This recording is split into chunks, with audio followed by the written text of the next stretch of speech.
Shalom Yesi. Sekali lagi shalom. Saya senang sekali bisa bertemu dengan Bapak Ibu Saudara malam hari ini. Saya lihat wajah-wajah yang sangat bersuka cita, boleh lihat, bilang kanan kirinya, bilang saya lihat kamu bersuka cita sekali. Belakangnya juga ngomong juga, ke depannya juga ngomong, saya lihat kamu bersuka cita sekali. Saya lihat dari sini, cakep-cakep, ganteng-ganteng, cantik-cantik. Pasti semua karena kebaikan Tuhan, amin. Siapa yang ngikutin World Cup boleh tepuk tangan? Yang ikut Piala Dunia? Ya ada ya. Walaupun kita semua tadi wajahnya kenceng, senang, bahagia, tapi ada wajah-wajah yang agak lemes. Kayaknya dia fans Cristiano Ronaldo atau Portugal. Karena Messi udah cetak 5, dia masih cetak 2, tapi nggak apa-apa teman-teman. Bapak Ibu Saudara. Mau Messi 5, mau Ronaldo 2, yang juara tetap Inggris. Katakan amin yang fans Inggris. Saya sendiri lagi sama kayak ibadah 3 tadi. Saya sendirian fans Inggris. Tapi nggak apa-apa.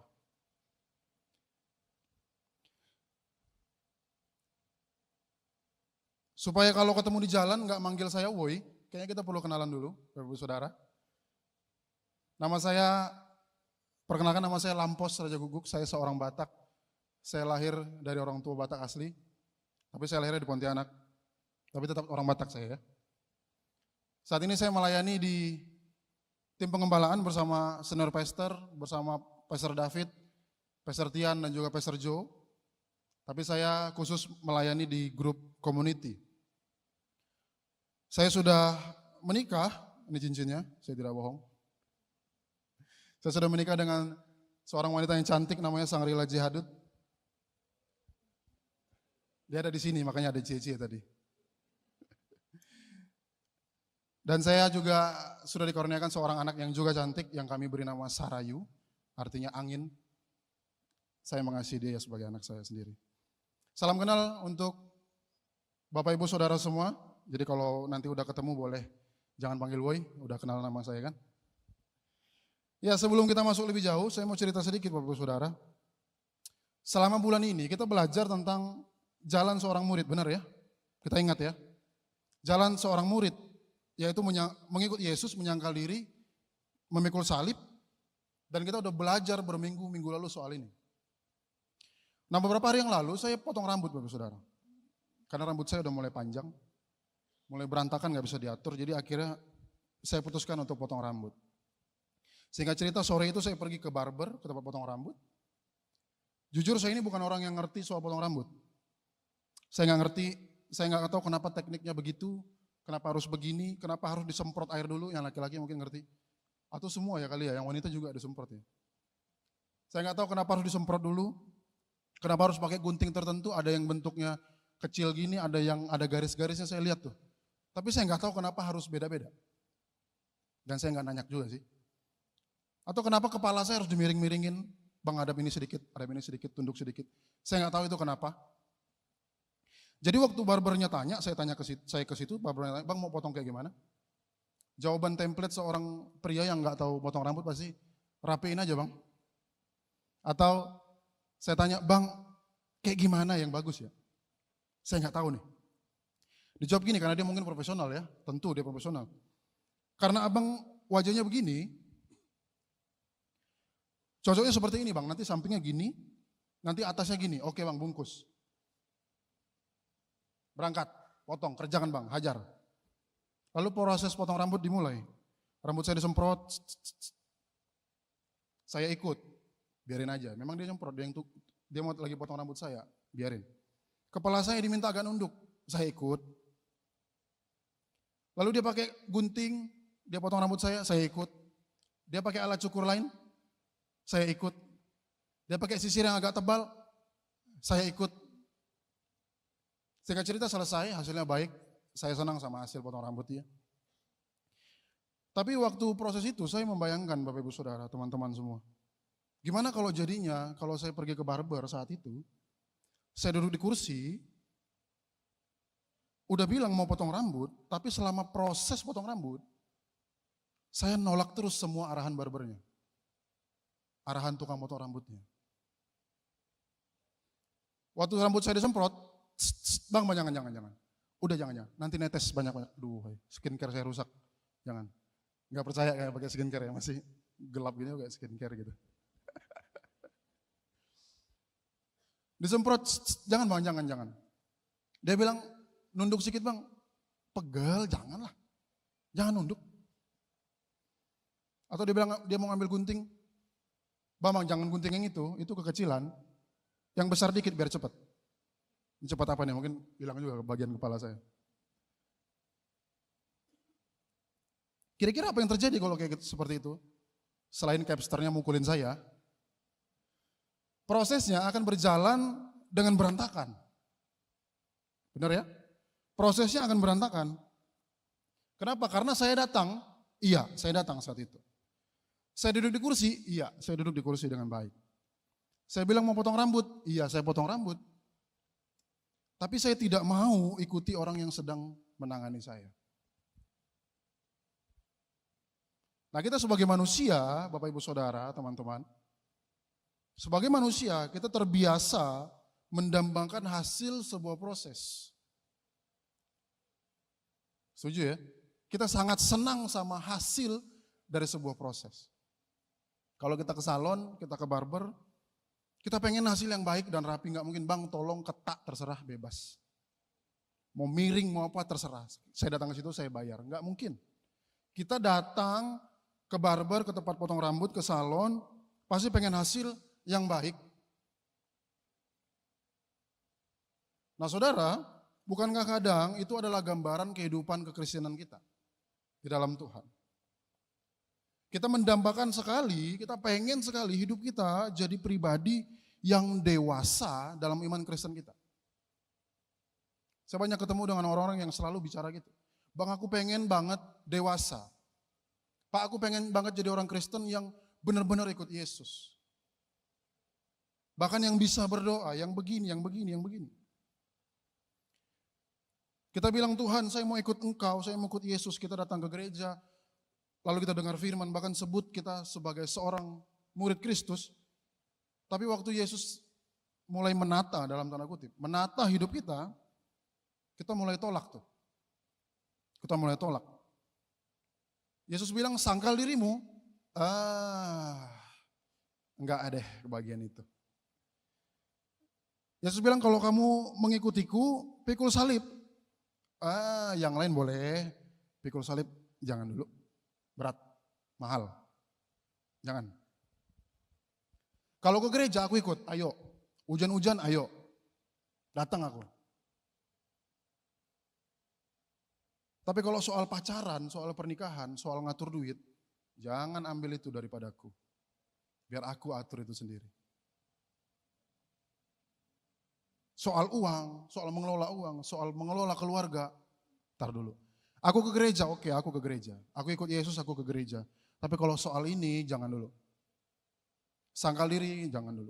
Ngapain harus ngomongin soal pacar ke Tuhan sih?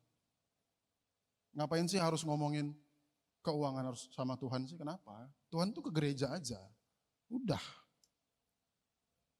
Saya mau bilang satu hal. Memutuskan ikut Yesus, tapi tetap mau pegang kendali, itu namanya kontradiksi. Memutuskan ikut Yesus, tapi tetap mau pegang kendali, namanya kontradiksi. Tidak akan bisa berjalan dengan baik. Bertolak belakang. Nah sepanjang bulan ini kita dengar, kita pahami betul Bapak Ibu Saudara, kalau seorang murid Kristus itu dimulai dengan keputusan. Di minggu pertama kita udah belajar. Keputusan untuk mau mengikut Yesus, sederhana sekali, dengan sebuah keputusan. Tapi keputusan ini dengan memahami bahwa posisi kita adalah di belakang Yesus. Posisi kita di belakang Yesus. Hari ini sampai seterusnya. Jadi keputusan itu sederhana, iya sederhana. Tapi harus mengerti posisi kita adalah di belakang Yesus hari ini sampai selamanya. Mengambil keputusan untuk ikut Yesus itu penting. Bahkan saya bilang sangat penting. Tapi dengarkan baik-baik. Tuhan Yesus tidak pernah ajak orang untuk ikut dia, cuma karena emosional sesaat. Yesus tidak pernah ajak orang untuk ikut dia waktu diberkati aja. Yesus tidak pernah mengajak orang untuk ikut dia karena disembuhkan aja. Mau sakit, mau gagal bisnisnya, mau hilang uangnya, tetap ikut Yesus. Bilang amin. Nah, karena setelah kita memutuskan untuk ikut Yesus, kita punya tanggung jawab. Sama-sama katakan tanggung jawab. Sekali lagi katakan tanggung jawab. Enggak ada yang mau bertanggung jawab kayaknya. Sekali lagi katakan tanggung jawab. Setelah kita memutuskan untuk ikut Yesus, kita punya tanggung jawab. Apa tanggung jawabnya? Kita buka ayat yang kita baca tadi, dan sepanjang bulan ini Lukas 9 ayat 23. Kita akan baca bersama-sama. 1, 2, 3. Katanya kepada mereka semua, setiap orang yang mau mengikut aku, tahan situ, jangan lanjut. Setiap orang yang mau, artinya ada unsur kesediaan. Unsur kesediaan. Siapa yang mau? Kamu mau ini? Oke, kesediaan. Kamu mau coklat? Oke, kesediaan. Waktu saya tembak istri saya waktu pacaran, kamu mau jadi pacar saya? Saya mau. Dengan kerelaan, dengan kesediaan. Tapi kalau sadar saya nggak tahu waktu dia sadar apa enggak. Terima saya. Sadar ya sampai menikah kok. Kalau Yesus bilang siapa yang mau, artinya ada kesediaan di situ. Yang dengan sadar. Nah, setelah mengambil keputusan itu, apa yang Yesus lakukan? Apa yang Yesus katakan? Lanjutkan. 1, 2, 3. Ia memikul salibnya. Ia kalau sempat menyangkal dirinya. Ia kalau sempat memikul salibnya, dan kalau sempat mengikut aku. Bukan seperti itu ya. Setiap orang yang mengambil keputusan untuk ikut Yesus, dikatakan harus. Dia harus. Jadi keinginan mengikut Yesus itu membawa tanggung jawab yang wajib dilakukan. Wajib dilakukan. Harus dilakukan, yaitu sanggal diri, pikul salib, dan terus ikut Yesus. Mengapa ikut Yesus itu begitu penting, keputusan itu? Dengarkan baik-baik. Mengapa keputusan itu begitu penting? Karena tanpa keputusan itu, keputusan yang dengan sadar dan dengan rela itu, tanpa keputusan itu, semua yang Yesus katakan setelahnya akan terasa berat. Kalau kita tidak punya keputusan untuk mau mengikut Yesus, maka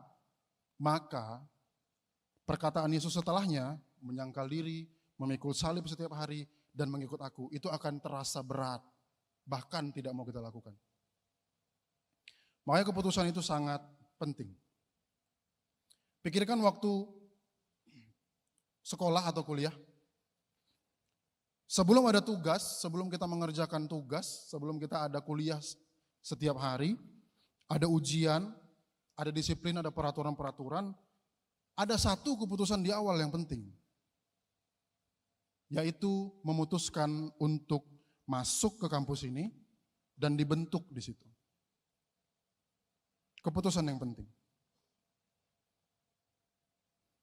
Kalau ada orang yang tidak daftar kuliah, lalu dikasih tugas kuliah, dia nggak ada beban untuk kerjain itu.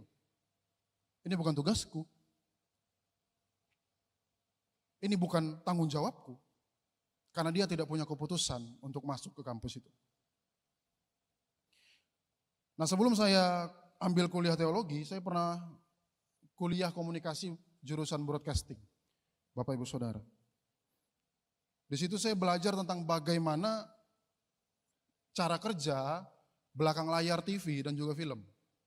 Jadi saya belajar di situ banyak. Tugasnya ampun-ampunan, banyak sekali, dan aneh-aneh tugasnya. Bisa buat properti, kita bisa buat set ruangan dengan uang sendiri. Saya ngedit dengan video durasi panjang, bahkan nyari kejadian tuh untuk dijadiin berita. Karena ada mata kuliah jurnalistik. Ada kebakaran, ada kecelakaan, langsung datang fotoin, dicatat, ditulis, direkam, lalu diedit. Jadi tugas. Rasanya berat sekali. Bahkan waktu istirahatnya sangat sedikit.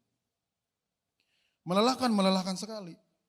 Tapi karena keputusan awal saya adalah berkuliah di situ, artinya setiap bentuk tugas harus dikerjakan. Itu keputusan saya, komitmen saya. Saya berkuliah di situ, tanda tangan di situ, nanti saya akan keluar gelar di situ. Maka saya harus lakukan semua tugas, bentuknya apapun, dengan penuh tanggung jawab.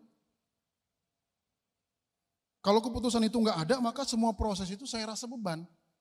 Bahkan bukan jadi tanggung jawab saya, buat apa? Akhirnya saya nggak lakukan itu. Karena ada keputusan itulah, makanya saya melakukan itu. Demikian juga waktu kita ikut Yesus. Sebelum ada penyangkalan diri, sebelum ada memikul salib, sebelum ada ketaatan, harus ada keputusan dari hati kita. Saat memulai itu, Tuhan, saya mau ikut Engkau. Sebelum melakukan semua apa yang saya katakan, ada satu keputusan yang penting. Tuhan, saya mau ikut Engkau. Dengan rela, dengan komitmen, dengan ketaatan. Karena tanpa keputusan itu, mengikut Kristus akan rasanya berat dan tidak kita lakukan dengan tanggung jawab sebagai orang Kristen. Menyangkal diri rasanya merugikan untuk kita lakukan. Merugikan buat apa? Kenapa saya harus meninggalkan diri saya yang bisa happy-happy ini? Memikul salib terlalu mahal kalau kita nggak punya keputusan. Terlalu sakit memikul salib. Untuk apa? Untuk apa mematikan daging? Biarin aja. Nggak merugikan orang kok. Suka berlindung di situ biasanya kita sama dosa. Nggak merugikan orang. Buat apa memikul salib? Bahkan taat kepada Yesus sama perkataan-perkataannya itu jadi gangguan kalau kita nggak ambil keputusan dengan benar. Itu jadi gangguan, ganggu kebebasan kita. Karena apa? Karena hati kita belum sungguh-sungguh menyerahkan diri untuk dipimpin oleh Kristus. Yesus suruh ampuni, enggak. Tapi kamu ikut Yesus. Ya beda lah urusannya. Dia udah nyakitin aku loh. Biarkan tunggu dia yang minta maaf. Keras banget. Biar dia yang tunggu dia yang datang minta maaf. Artinya kita nggak sangkal diri, kita nggak pikul salib. Keputusan kita nggak sungguh-sungguh kita ambil. Kalau keputusan itu kita ambil dengan sungguh-sungguh, kita mulai ngerti bahwa setiap perjalanan hidup kita bersama Tuhan, sebagai murid Kristus itu bukan menghancurkan hidup kita Bapak Ibu Saudara. Bukan. Bukan menghancurkan hidup kita. Tapi kita dibentuk, hidup kita dibentuk supaya semakin serupa dengan Kristus. Itu tujuannya. Jadi kalau sampai hari ini kita terus-menerus menolak menyangkal diri, saya bukan bilang gagal menyangkal diri ya, tetapi menolak. Kalau sampai saat ini kita tolak menyangkal diri, kita tolak untuk memikul salib, kita tidak mau tunduk pada Kristus, kita hanya datang ke gereja ini, bahkan pulang ini pun kita bisa menjadi orang biasa, yang tidak ada pikul-pikul salibnya, tidak ada sangkal-sangkal dirinya. Kita hidup sebebasnya sebagai kita manusia. Kalau kita melakukan itu, kita perlu memeriksa hati kita dengan baik. Apakah kita sungguh-sungguh hidup sebagai murid Kristus sampai saat ini? Atau kita cuma percaya bahwa Yesus itu juru selamat. Hanya percaya itu. Jadi kalau dia udah selamatkan aku, cukup. Jangan ganggu yang lain. Atau kita percaya bahwa Yesus itu cuma pemberi berkat. Cukup hanya untuk kasih berkat. Atau kita percaya bahwa Yesus itu cuman penyembuh aja. Waktu sakit, iya, dia Tuhanku, aku akan ikut dia di belakangnya. Tapi udah sembuh, kita salib. Apakah kita seperti itu? Kita harus cek hati kita.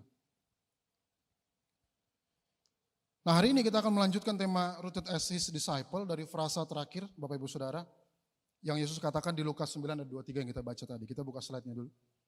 Kita buka ayatnya, Lukas 9 ayat 23. Saya akan bacakan untuk Bapak Ibu Saudara semua. Katanya kepada mereka semua, setiap orang yang mau mengikut aku, ia harus menyangkal dirinya, memikul salibnya setiap hari dan mengikut aku. Kita sudah belajar dan mendengar dengan baik-baik di minggu lalu tentang keputusan kita mengikut Yesus. Kita menyangkal diri, kita memikul salib setiap hari. Yang sungguh-sungguh diberkati dan belajar banyak sama firman Tuhan, boleh tepuk tangan dong. Nah, malam ini kita akan belajar frasa mengikut aku. Dari akhir ayat ini. Katakan mengikut aku. Sekali lagi katakan mengikut aku. Nah, di awal ayat ini Yesus sudah katakan mau mengikut aku. Di awal Yesus katakan bahwa setiap orang yang mau mengikut aku. Nah, di akhir Yesus ngomong lagi, mengikut aku. Kedua frasa ini beda, tapi satu kesatuan, tidak boleh dipisah. Keempat hal ini adalah hal yang tidak bisa dipisah. Jangan diambil satu yang enak aja, lalu tiganya kita buang. Satu kesatuan. Kita buka slide-nya, makna mengikut aku.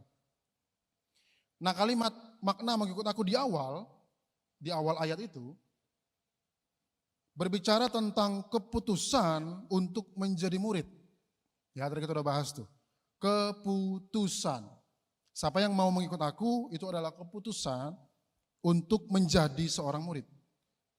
Lalu mengambil posisi di belakang Yesus. Keputusan. Menjadi seorang murid dan dengan sadar mengambil posisi di belakang Yesus.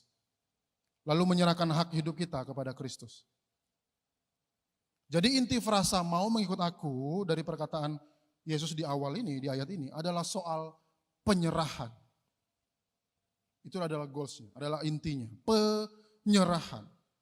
Penyerahan arah hidup, penyerahan hak diri, penyerahan kepemimpinan hidup kita kepada Kristus.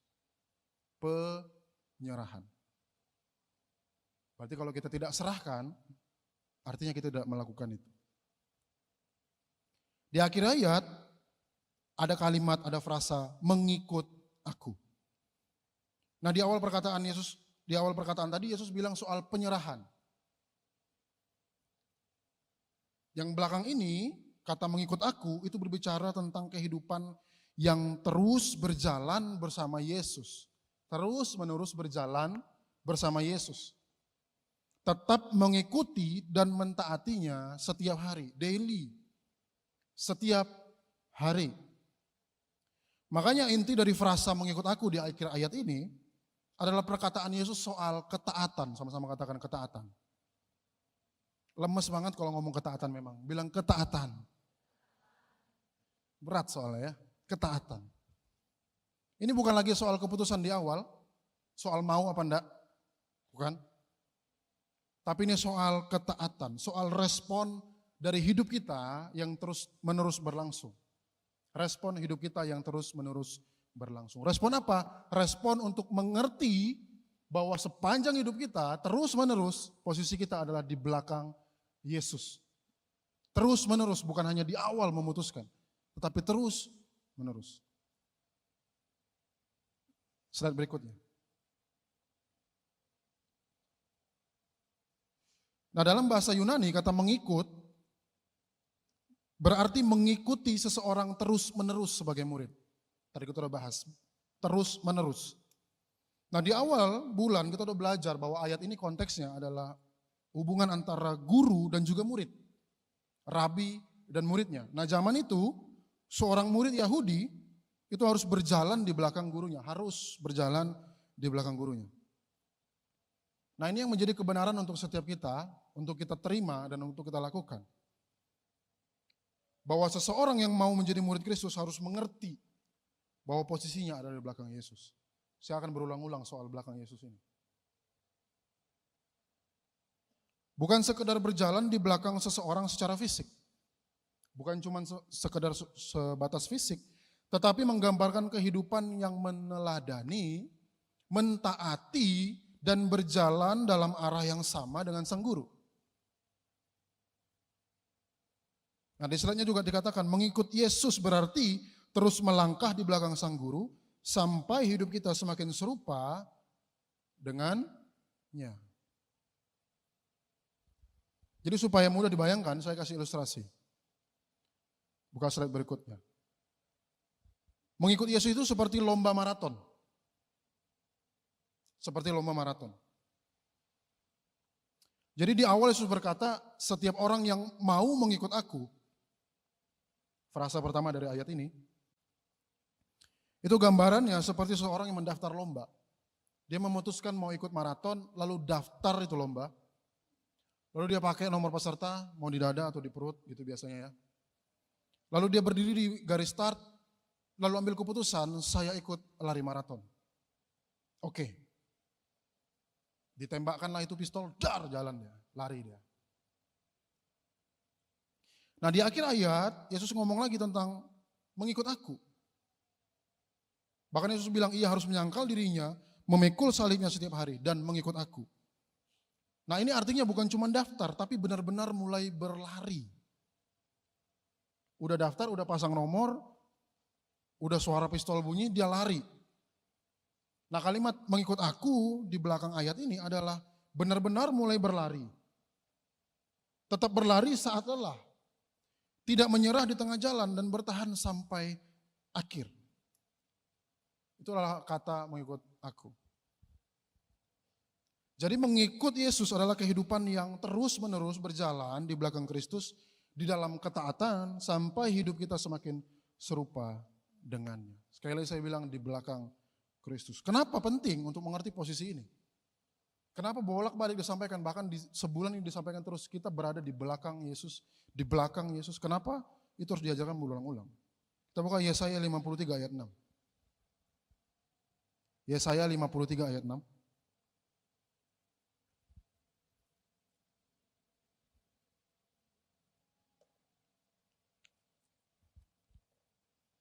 Kita baca bersama-sama yuk, 2, 3. Kita sekalian sesat seperti domba, masing-masing kita mengambil jalannya sendiri, tetapi Tuhan telah menimpakan kepadanya kejahatan kita sekalian. Setelah kita jatuh dalam dosa, kita ini sesat seperti domba. Kita sesat seperti domba, kita masing-masing ambil jalan hidup kita sendiri. Nah kata mengambil dalam ayat ini, mengambil jalan ini, maknanya bukan cuma ambil jalan yang miring dikit, bukan. Tetapi artinya adalah menjauhi gembalanya. Artinya waktu kita ini domba sesat, kita menjauhi Tuhan, lalu kita hidup dengan cara kita sendiri setelah kita jatuh dalam dosa. Tetapi puji Tuhan Bapak Ibu Saudara, ini bukan akhir cerita itu. Bukan akhir cerita hidup kita. Melalui pengorbanan Kristus, kita yang percaya telah ditebus dan dipulihkan. Karena itu 1 Petrus 2 ayat 25 bicara seperti ini. 1 Petrus 2 ayat 25. 1, 2, 3 kita baca bersama-sama. Sebab dahulu kamu sesat seperti domba, tetapi sekarang kamu telah kembali kepada gembala dan pemelihara jiwa. Indah sekali ayat ini. Artinya di dalam Kristus kita bukan lagi domba yang hilang, bukan. Kita sudah dibawa pulang, kita sudah dikembalikan kepada gembalanya, dan hidup kita terpelihara.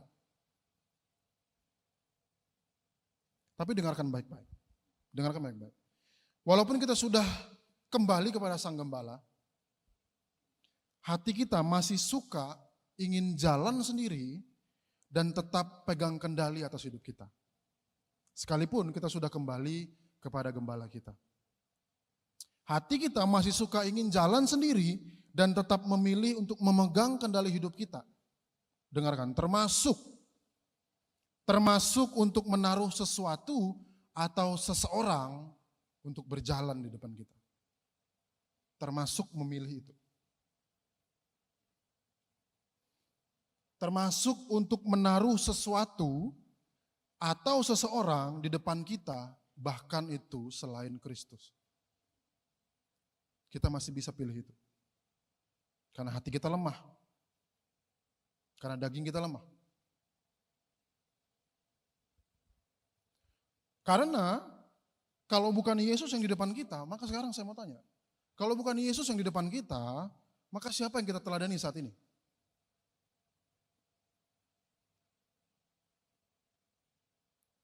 Kalau bukan Yesus yang di depan kita, siapa yang kita ikuti hidupnya sampai saat ini? Influencer kah yang kita follow?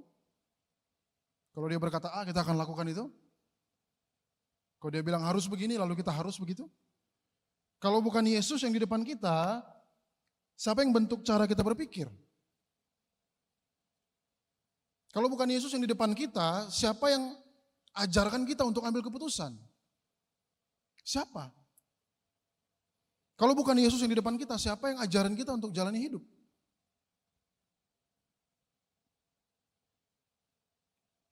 Kalau bukan Yesus yang di depan kita, siapa yang kita taati sampai saat ini? Uangkah yang jalan di depan kita? Diri sendiri kah? Ambisi pribadi kah? Atau penerimaan orang lain yang di depan kita? Karena kalau penerimaan orang lain yang berjalan di depan kita, maka hidup kita akan haus sama validasi.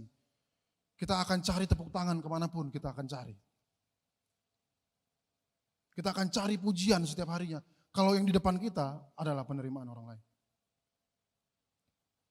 Kalau yang di depan kita uang, kita akan mati-matian cari uang.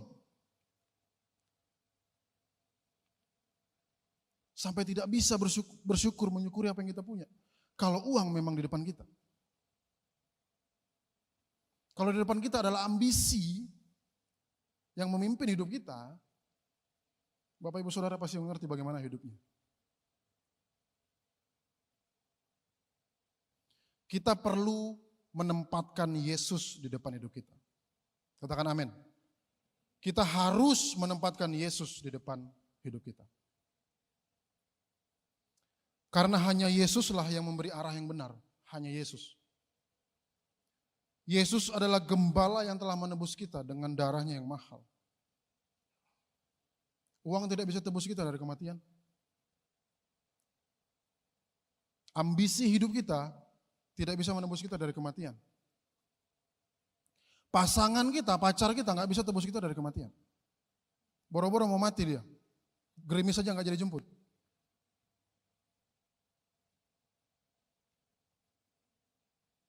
Harus Yesus yang di depan kita. Yohanes 14 ayat 6. Firman Tuhan berkata seperti ini. Yohanes 14 ayat 6.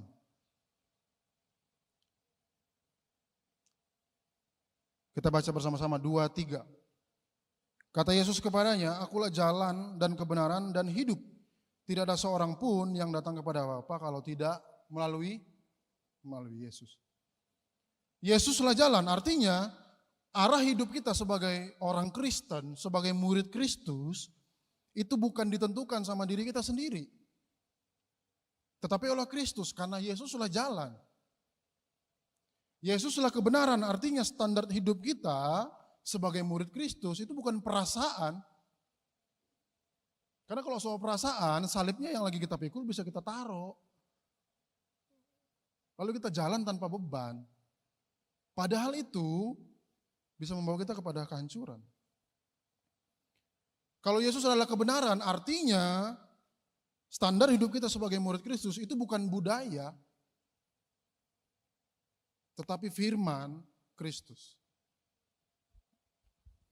Nah, Yesus itu adalah hidup, artinya sumber kehidupan yang penuh, dan tujuan hidup sebagai seorang murid Kristus itu bukan ambisi pribadi atau apapun yang dunia berikan sampai saat ini. Bukan itu tujuan hidup dan kepenuhan hidup kita. Kepenuhan hidup kita adalah Yesus itu sendiri. Maka dari itu setiap hari murid Kristus harus kembali menempatkan Yesus di depannya. Setiap hari murid Kristus harus menaruh Yesus di depan hidupnya. Lalu memilih dengan sadar untuk berjalan di belakang Yesus. Untuk tetap mengikut Kristus diperlukan ketaatan dan kesetiaan. Ketaatan dan kesetiaan. Ketaatan karena apa? Karena murid harus tunduk pada pimpinan Kristus. Kesetiaan karena apa? Karena mengikut Kristus adalah perjalanan seumur hidup. Maka jalan seorang murid adalah tunduk pada pimpinan Kristus seumur hidupnya. Seumur hidupnya. Sekali lagi saya bilang, seumur hidupnya. Mau lagi tidur, mau lagi di rumah sendirian, mau lagi kuliah, mau lagi bekerja, mau lagi kerja kelompok, Kristuslah pemimpinnya. Mari kita pakai ilustrasi lari maraton tadi, kita pakai. Nah dalam maraton, pelari kan pasti punya tracknya ya. Ada track yang sudah ditentukan. Karena kalau bebas namanya jogging. Kalau gitu, kalau ditentukan itu lomba maraton. Ada jalur yang harus diikuti. Nah ketaatan berarti kita tetap berada di jalur yang sudah ditentukan oleh Kristus. Itu ketaatan namanya. Demikian juga murid Kristus, kita nggak bisa bebas bilang, saya ikut Yesus tapi alurnya saya yang atur. Tapi tracknya saya yang buat sendiri. Kita nggak bisa bilang mengikut Yesus, tapi tidak menyerahkan hidup kita pada Dia. Namanya kontradiksi. Murid yang taat akan tetap berlari di jalurnya Kristus, walaupun jalurnya itu susah. Walaupun tracknya itu susah, tidak selalu mudah. Nah masalahnya di sepanjang lintasan selalu ada godaan untuk keluar track. Selalu ada godaan. Kayak saya kalau jogging di Untan, pulangnya beli sosis goreng. Nggak berguna kalori yang saya buang. Balik lagi lebih banyak. Mungkin sebagian kita yang bekerja, ada godaan-godaan dari track kita. Mulai kompromi kecil-kecilan. Kita lagi berlari di track itu, kalau ada godaan ambil dikit aja boleh. Ambil dikit gak masalah. Ambil waktu sedikit gak masalah. Bohong dikit gak masalah. Turunkan integritas sedikit, gak banyak-banyak, sedikit gak masalah. Cutimu habis. Mau pergi liburan? Iya mau healing. Bohong aja sakit. Kamu udah kerja banyak, udah 6 bulan ini kerja. Sana ke Maldives. Banyak duitnya tuh kayaknya. Sana pergi. Bilang aja sakit. Bohong dikit aja, yang penting aman. Dengarkan baik-baik.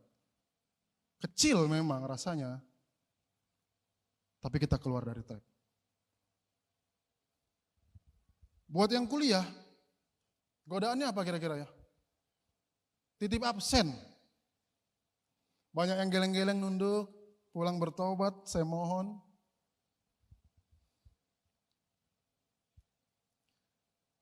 Titip absen, 1 makul aja, enggak masalah.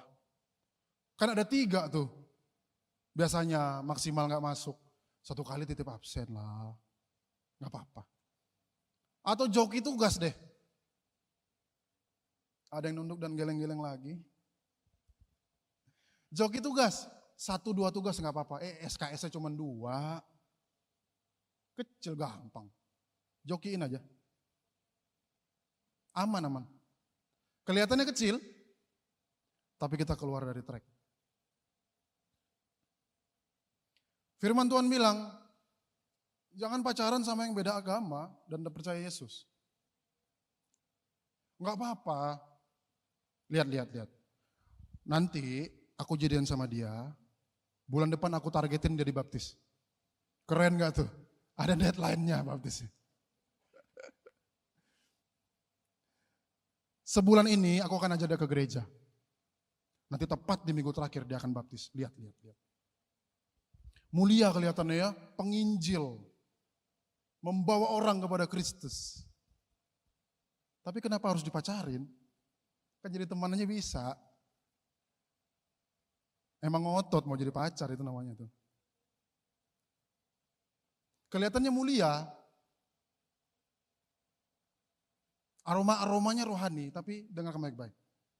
Kalau Yesus sudah bilang tidak, lalu kita lakukan, artinya kita keluar dari track. Apapun alasannya. Mau bawa dia FC 1, 2, 3 kek, mau dia baptis kek. Ajak dia jadi teman.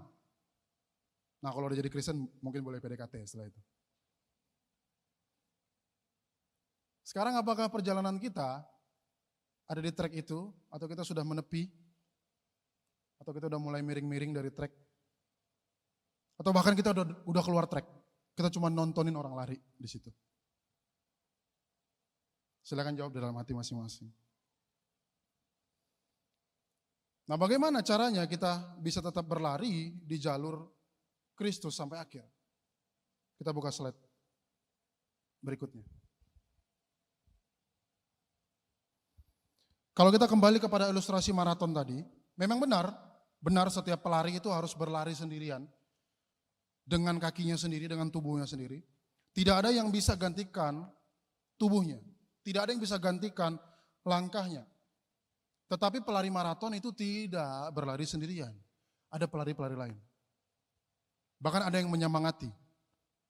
Bahkan kita udah pernah lihat video-videonya biasa muncul di Reels atau muncul di short YouTube kita. Ada pelari yang udah mau garis finish lalu dia jatuh. Lalu ada pelari yang seharusnya dia bisa menang, dia ambil posisi kemenangannya, tapi dia bantu orang ini untuk melewati garis finish. Di sepanjang lintasan ada banyak pelari yang berlari bersama. Ada yang menyemangati, ada yang mengingatkan kita supaya tetap di jalur. Bahkan ada pelari yang mulai tertinggal seringkali kasih semangat. Semangat, kamu harus lari terus, semangat. Demikian juga kita sebagai seorang murid Kristus. Bahwa Tuhan tidak pernah merancang kita menjalani perjalanan iman kita seorang diri. Murid Kristus tidak dirancang untuk berjalan sendirian. Bertumbuh melalui komunitas murid, belajar ditegur, dan dibentuk bersama. Bahkan sampai diutus menjalankan misi Tuhan bersama. Itu adalah pentingnya menjadi murid di dalam komunitas. Tadi saya tanya, bagaimana caranya supaya bisa melewati, supaya tetap di dalam track? Salah satu caranya adalah tertanam di dalam komunitas murid. Ibrani 10 ayat 24 sampai 25 bilang gini. Saya akan bacakan Bapak Ibu Saudara. Dan marilah kita saling memperhatikan supaya kita saling mendorong dalam kasih dalam pekerjaan baik. Saling memperhatikan supaya kita saling menolong dalam kasih. Tuhan memang pakai komunitas untuk menjaga kita stay di jalurnya Kristus. Waktu kita mulai lemah ada yang doain. Saat kita mulai menyimpang ada yang tegur kita. Saat kita mulai kehilangan semangat ada yang ingatin kita untuk kepada firman Tuhan. Jadi itulah sebabnya jangan pernah merasa kita bisa sendirian ketika kita mengikuti Kristus. Kita bisa berjuang di dalam trek ini sendirian, jangan bilang seperti itu. Saya adalah produk dari komunitas pemuritan, DC yang ada di gereja ini. Udah sering digaungkan dari awal tahun bahwa ada DC 15 orang, kita diskusi firman di situ, kita ngobrol di situ, kita jadi keluarga di situ. Saya adalah salah satu produknya. Yang WL tadi itu adalah ketua DC saya, Pastor Tagor. Dia adalah ketua DC saya, dia yang muridkan saya. Sampai ke saat ini. Bahkan di dalam DC, anak DC saya sendiri, yang saya muridkan, dia pernah mengambil keputusan, pertama kali dia gabung DC, dia akhirnya jujur sama saya cerita. Dia menaruh ekspektasi yang sangat besar di dalam DC itu. Karena dia berulang-ulang dengar DC di dalam gereja, tapi dia belum mau mengambil keputusan untuk join DC. Lalu akhirnya dia ambil keputusan itu dengan satu ekspektasi. Kalau nanti di dalam DC pertama kali ini, first experience saya nggak enak, saya nggak akan pernah mau ikut. Karena dia punya satu pikiran, di dalam DC itu pasti orangnya, di dalam komunitas pemuritan itu, isinya pasti orang-orang yang sudah sempurna. Pasti orang-orang yang ngomongin firman Tuhan udah nggak lihat Alkitab. Udah hafal satu buku. Pasti yang kayak gitu. Tibalah harinya dia datang. Dia kaget ketika semua orang di situ ceritain masalah hidup. Termasuk saya sebagai DM-nya. Saya ceritain masalah hidup saya. Saya bilang saya lemah, saya butuh pertolongan. Begitu juga dengan teman-teman yang lain. Akhirnya sejak saat itu, dia setia mengikuti DC. Dan hidupnya terus di bawah Tuhan. Semakin serupa dengan Kristus. Nah, menjadi murid Kristus juga berarti kita ikut memperhatikan perjalanan orang lain. Bukan berhenti hanya menjadi murid. Slide berikutnya. Tidak hanya berhenti sebagai murid, tetapi memperhatikan hidup orang lain. Nah, memuridkan orang lain itu dapat dimulai dari satu orang. Bukan dengan langsung 1.000 orang, 200 orang, bukan. Tetapi bisa dimulai dengan satu orang. Kita mulai dampingi mereka, kita mulai mendoakan mereka, kita mulai menolong mereka bertumbuh dalam Kristus. Dan menjadi saluran kasih dan perhatian Tuhan. Kalau ada teman yang udah jarang beribadah, jangan didemin. Karena itu salah satu cara untuk melatih hidup kita di dalam track Kristus. Kalau ada yang jarang ibadah, ajak dia ke gereja. Doakan dia, kuatkan dia, dampingi dia. Nah saudara, Bapak Ibu Saudara, betapa berharganya komunitas yang Tuhan berikan kepada kita melalui komunitas ini. Betapa berharganya komunitas yang Tuhan berikan kepada kita. Tapi melalui komunitas, Tuhan menjaga, menguatkan, dan mengingatkan kita ketika kita mulai keluar jalur. Tapi ada satu hal yang tidak bisa dilakukan oleh komunitas. Satu hal. Memang dia begitu berharga, komunitas berharga. Bagi saya pribadi, itu sangat berharga dan sangat berguna bagi kehidupan saya. Tetapi ada satu hal yang tidak bisa dilakukan oleh komunitas pemuridan. Mereka tidak bisa menggantikan langkah kita. Mereka tidak bisa gantikan kaki kita yang berlari di trek itu. Mereka tidak bisa kasih kekuatan yang baru buat kita waktu kita udah benar-benar lemah, bahkan udah gak bisa lari. Mereka gak bisa lakukan itu. Mereka bisa support, itu sangat hal yang baik. Tetapi untuk menggantikan itu tidak bisa.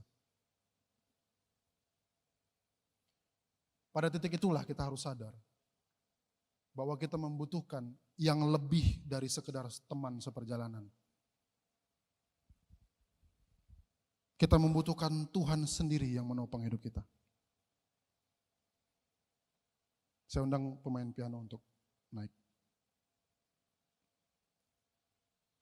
Kita butuh Tuhan sendiri yang menopang hidup kita. Siapa yang sanggup? Siapa yang sanggup terus-menerus sangkal diri setiap hari? Siapa yang sanggup terus-menerus memikul salib setiap hari? Siapa yang sanggup terus taat dan setia sampai akhir dan gak pernah gagal? Saya gak mau angkat tangan. Kita semua pasti gagal. Kalau memang itu sampai sesempurna itu. Tidak ada yang bisa. Kita terlalu lemah, Bapak Ibu Saudara. Hati kita udah mulai menyimpang. Daging kita terlalu mudah untuk ingin pegang kendali. Itu kita. Susah rasanya. Tidak bisa kita lakukan. Dengar baik-baik. Kita semua sebagai murid Kristus memang dipanggil untuk taat dan setia. Memang kita dipanggil untuk hal itu. Tetapi tidak mungkin bertahan dalam ketaatan dan kesetiaan dengan kekuatan kita sendiri. Tidak mungkin. Kita bertahan karena ada Yesus yang menopang, memikul, dan memelihara hidup kita. Hanya Yesus. Mari kita dengarkan apa yang Tuhan katakan dalam Yesaya 46 ayat 4. Saya akan bacakan untuk Bapak Ibu Saudara. Yesaya 46 ayat 4.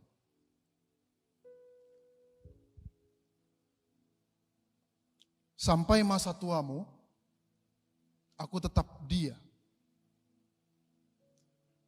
Dan sampai masa putih rambutmu, aku menggendong kamu. Aku telah melakukannya dan mau menanggung kamu terus. Aku mau memikul kamu dan menyelamatkan kamu. Ini Tuhan yang ngomong buat kita. Kita mau fokus dengan kalimat, aku telah melakukan. Dengarkan baik-baik. Tuhan nggak ngomong, berusahalah sekuat mungkin, lalu kamu berhasil, lalu kamu aku terima. Yesus nggak ngomong gitu. Yesus nggak bilang berusahalah sekuat mungkin, maka sangkal diri dan salib itu kita pikul, kita bisa lewati itu. Berusahalah sekuat mungkin. Yesus tidak pernah bilang gitu. Tuhan tidak pernah bilang seperti itu.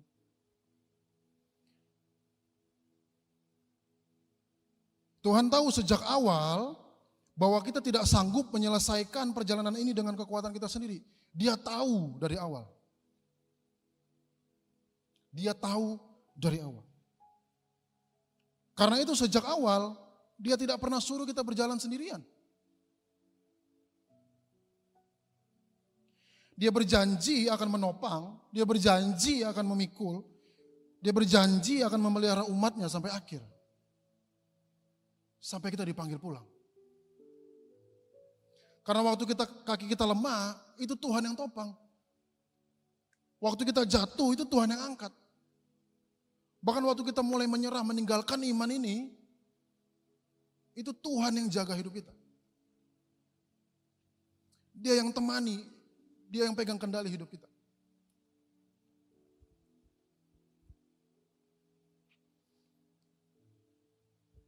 Sejak awal saya ajak kita untuk membayangkan hidup sebagai seorang murid, seperti sebuah maraton. Jadi waktu Kristus itu berjalan bersama kita, dia ada di depan kita. Kita berlari di belakangnya. Lalu hati kita melenceng dan ambil kendali hidup kita lagi. Kita pergi dari track. Di mana Yesus? Karena dia di depan kita, bukan artinya dia pergi tinggalin kita. Karena Yesus di depan kita bukan artinya dia tidak lihat belakang. Dia tidak lihat kita pergi. Di mana Yesus? Yesus berhenti di tempat kita berhenti. Dan menunggu kita pulang.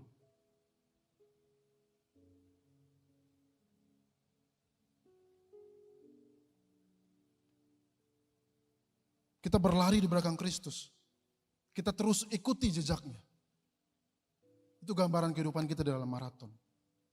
Tapi ada satu hal yang mungkin belum kita sadari sampai saat ini.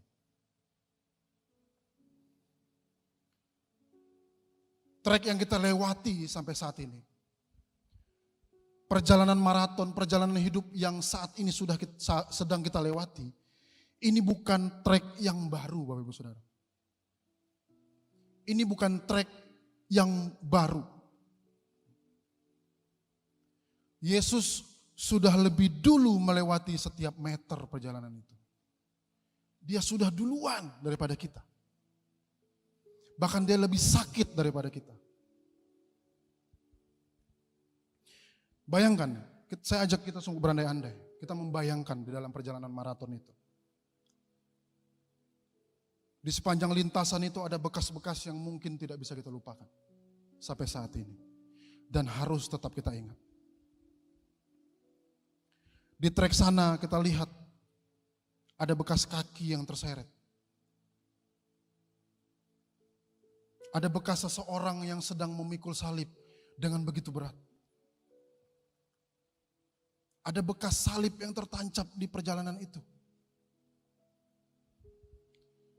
Di bagian lain kita lihat ada darah yang tertetes waktu dia tarik salib itu. Bahkan kita lihat ada air mata yang jatuh. Air mata yang jatuh waktu Yesus bilang, Bukan kehendakku, melainkan kehendakmu yang jadi. Dia menyerahkan hidupnya. Dia menyangkal dirinya dengan sempurna. Untuk gantikan kita melewati perjalanan itu. Air mata itu tertetes di jalan itu. Kita lihat ada bekas paku, ada mahkota duri yang terjatuh di situ. Ada bekas salib yang dibawa. Semua bekas-bekas itu lagi bicara sama kita. Yesus sudah melewati jalan ini lebih dulu daripada kita. Dia sudah lebih dulu melewati jalan ini daripada kita. Bahkan Yesus sudah lebih dulu melewati jalan ini untuk saya, untuk Bapak Ibu Saudara, untuk kita semua. Maka ketika kita ditolak karena kita memilih untuk ikut Kristus, ingat bekas itu. Yesus sudah lebih dulu ditolak. Ketika kita dibuang oleh keluarga kita dikhianati oleh keluarga kita karena kita ikut Yesus. Ingat, Yesus lebih dulu ditolak dan dihina.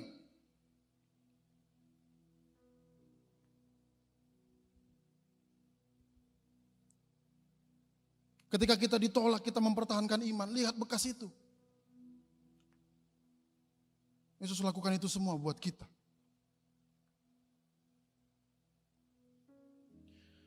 Ketika kita rasa salib ini terlalu berat untuk dipikul. Terlalu berat untuk kubawa. Lihat bekas itu. Yesus sudah lebih dulu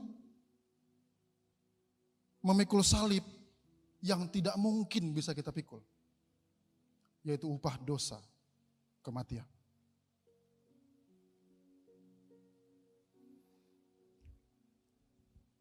Jangan pernah berhenti melihat bekas-bekas itu setiap hari dalam hidup kita.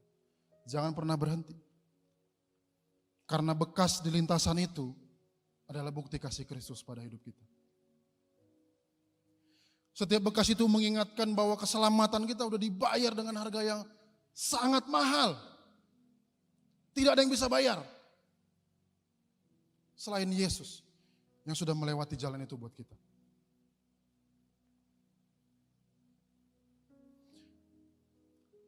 Setiap bekas itu mengingatkan kita bahwa orang yang kita ikuti itu bukan orang yang cuma kasih perintah dari garis finish atau dari luar trek. Bukan orang seperti itu. Orang yang kita ikuti, pribadi yang kita ikuti adalah orang yang lebih dulu melakukannya buat kita.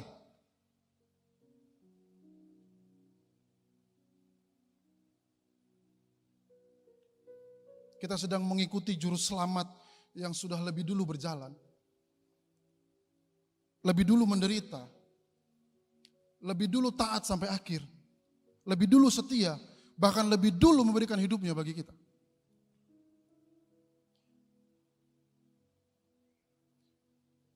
Maka waktu dunia tawarkan jalan yang lebih mudah, ketika dosa tawarkan kenikmatan sesaat, ketika uang, ketika jabatan, ketika hubungan atau kenyamanan mulai tarik kita keluar dari trek, ingat kembali bekas-bekas itu. Itu mahal harganya.